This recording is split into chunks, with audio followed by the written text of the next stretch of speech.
Good morning. In this episode we've got the new motor here. We're going to put all the covers on. This is the cam that's in this motor, and Justin's going to start assembling this. We're going to get it up on the engine stand and flip the boat over about midday with my buddy Ponch and Justin, and we're going to sand the bottom of the boat, and then we're going to fix the seats, start putting them in, get it back up on its right side up, start full assembly of the motor, and get the motor actually in the boat with the driveline and so on. Let's get to work. Using our redneck engine puller here.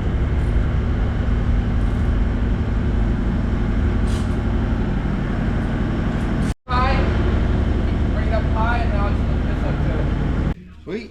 Now the fun begins. This looks fucking cool. Okay. While you were gone, we succeeded in lifting the boat up on its side so that we can get all this smooth. Get all these.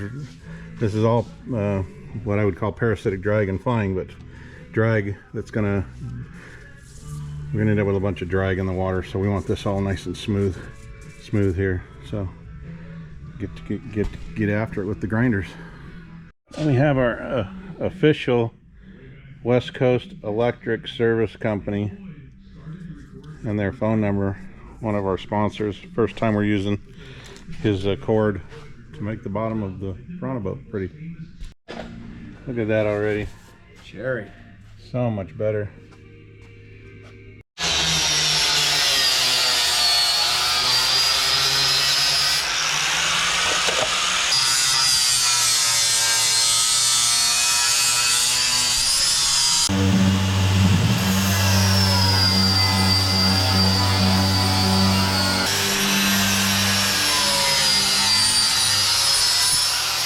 Sorry, Brian. You got to go.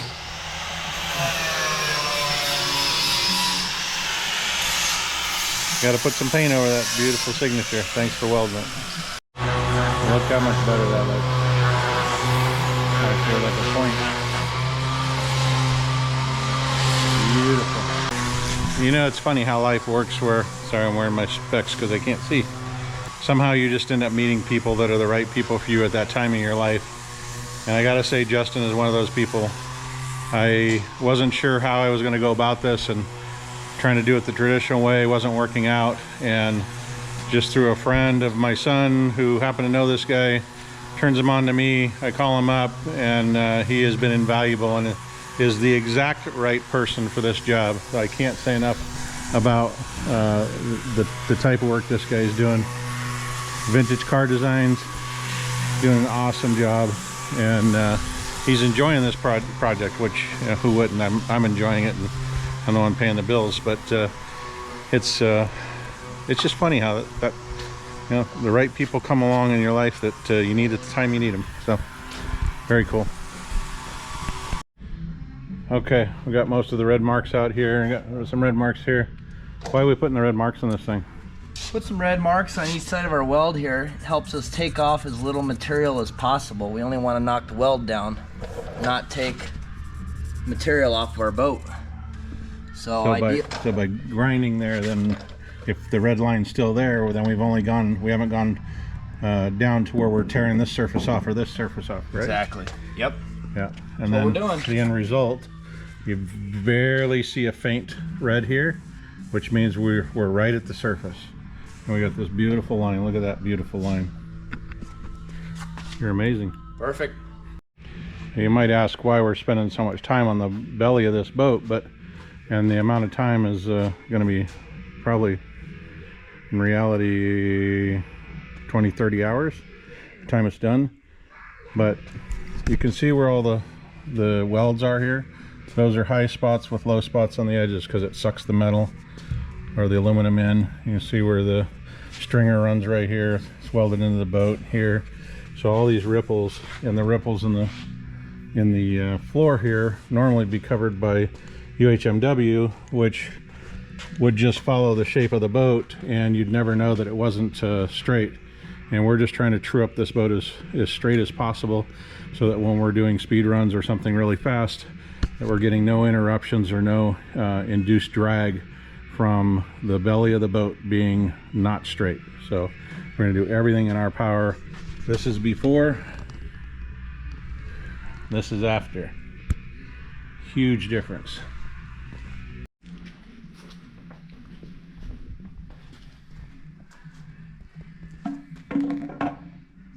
Starting to look like a motor. We got quite a bit done today. We got the whole bottom of the boat sanded. Still got to do all these, well, I say the whole bottom. We still have to do these edges here. Don't like that. We got to get a little tiny sander to get rid of that, but look how nice that turned out. It's ready for Ben. Ben will put a primer on here, put a little bit of epoxy on it to fill in the little tiny, you can't probably see it, but there's little tiny ripples everywhere it was welded. Just these little ripples that are going through this thing, and we don't want any of that. We want it just dead straight. So we're gonna true that all up. It's micro amounts, but it's going to be dead straight when we're done, so that there's no chance of parasitic drag taking place underneath this boat. We got the motor, quite a bit of it assembled. Still ran into a problem with the Motion Industries. The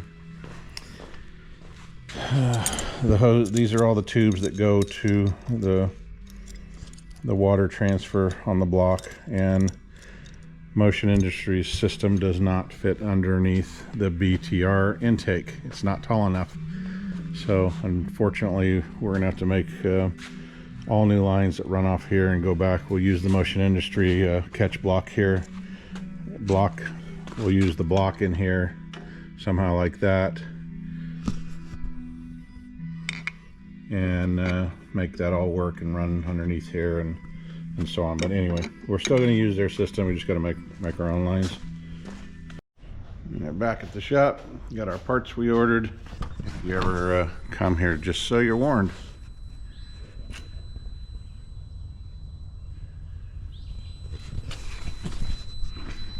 That ain't no BS either.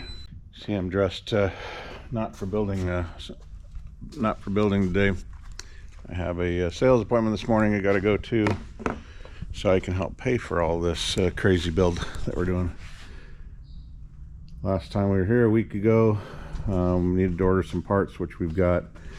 We've got most of the sanding done on the boat, and Ben is coming to epoxy it tomorrow or Friday, and Saturday, and he'll epoxy the whole bottom, float it, and get it looking really nice and smooth, and then we're ready to put it back down and put this beast of an engine in it. So normally this Motion Raceway's block would sit right about there, and all of the fittings would just come in and out, and it would float kind of about right here. As you can see, our intake doesn't allow for that, so we're going to relocate it back here, something probably more like this, something in here, and make all new lines for it, so that the lines have to stay down this low. They can't be up here where they normally would be. So first task, we got our correct alternator, we got our correct balancer wheel, and all the gaskets that we need. So this motor should be together today. So these would turn pointing forward. This one would replace it with a 45 or a 90, so it's going down. And these ones can come right to here. We could actually turn those to come like that, right? Shit, we can even turn these. They don't have to be 90 degrees.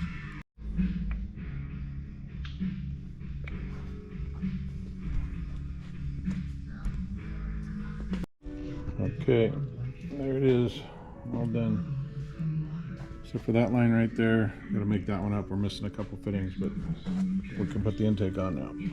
Beautiful. Well, those custom lines fit beautifully underneath this intake. Intake is on, valve covers are on. Water pump's on. Alternator's on.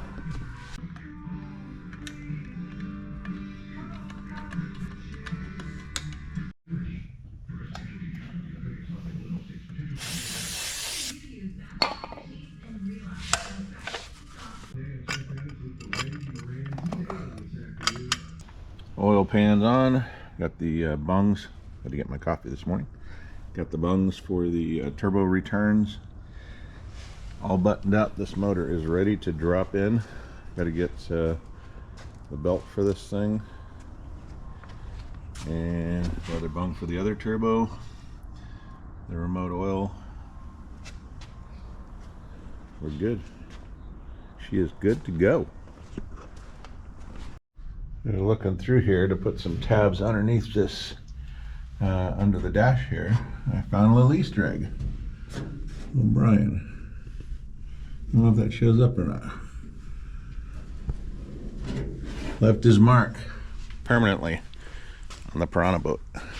We will not cover that up, Brian. I'm proud to say that you welded this boat up for me.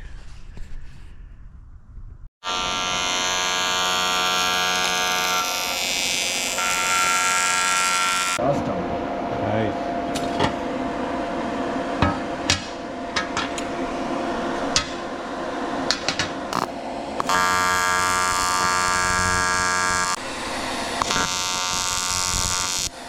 Now we are blending these welds here. They're pretty rough.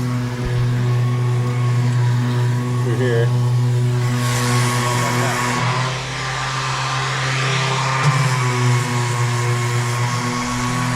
Just got to finish the bottom this weekend.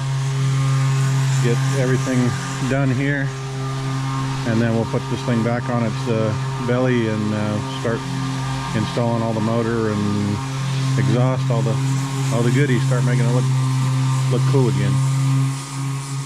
Okay, we got our two seats done and our brackets done. You can see now why this slider bracket, we'll have to bend it a little bit, but how that would have been a problem the way the box was, why we put those angles in there and cut them in. And then the seat belt strap will go right here, go up through this hole right here, and be our 5-point. Got our brackets here for these. I have black ones, but basically the seat belt goes on that, this clamps on that, and now the seat belts can be removed when we're just out having fun. Seat belt will come through here, hook to this bracket, hook to these.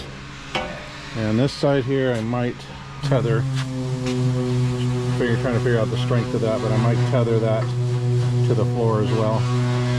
So, but we have to have that opening to be able to get the bolts in here.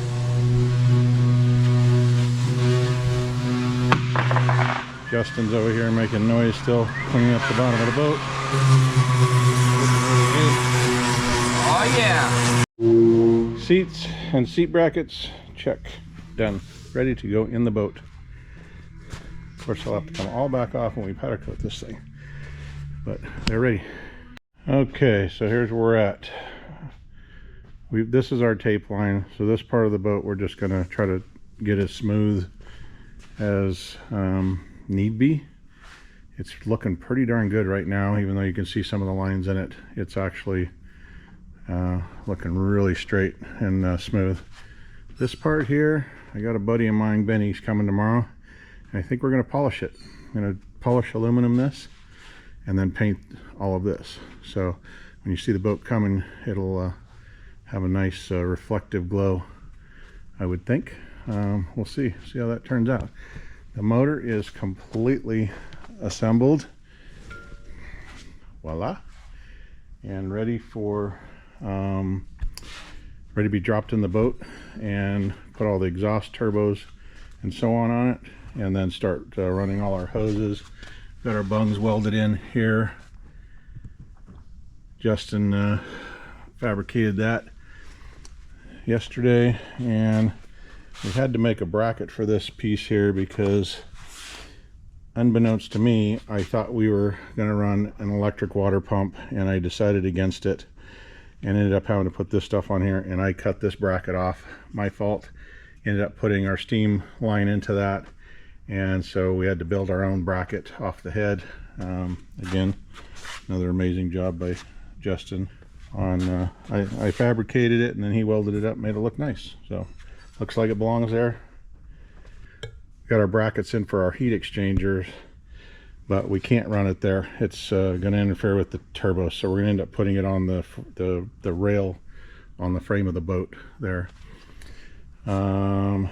Next step, get this polished, get this boat back on its belly on our paint trailer, and start assembly of the engine and all the turbos.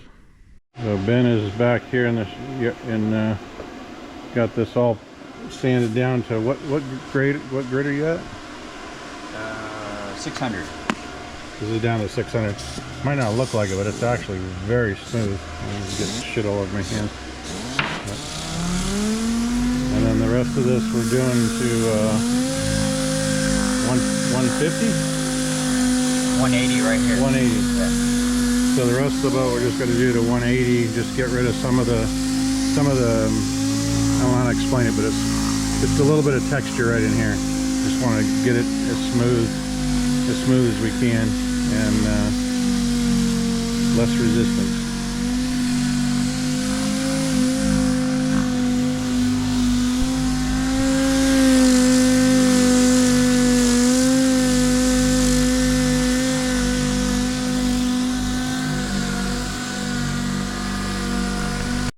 Okay, Benny showed up.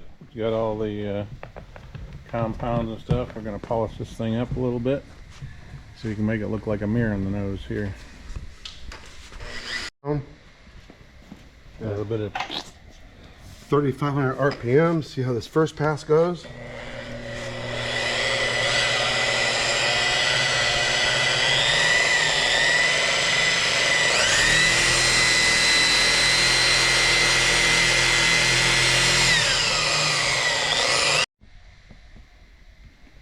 Let's see how it goes.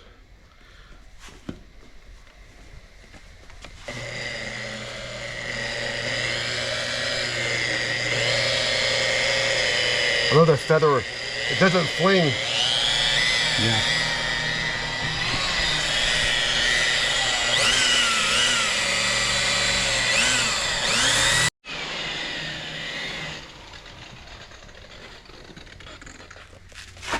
Put the polish on. Okay, great idea. Just isn't going to work, unfortunately.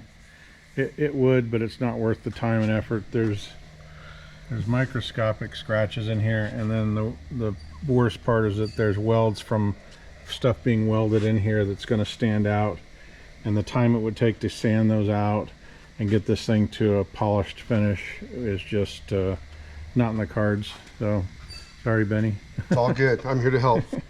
Appreciate it. It was we made a good attempt. Tried 2 different ways of doing it. I mean, it's definitely a mirror finish. You see The wet sanding does better than the DA though. Yeah, this was hand wet sanded, but I still see, you probably can't see it in the video, but I still see lots of scratches in it. And this one has like lots of scratches in it. In my professional opinion, I think that was from the DA. Yeah, and so we could get those out, but it would just, for this much space, so much time. So I think I'm back to roughing this up, painting it. I think we'll just do a black framed in piece with the exterior color, which I won't unveil yet, but it's going to be amazing. So back to the drawing board.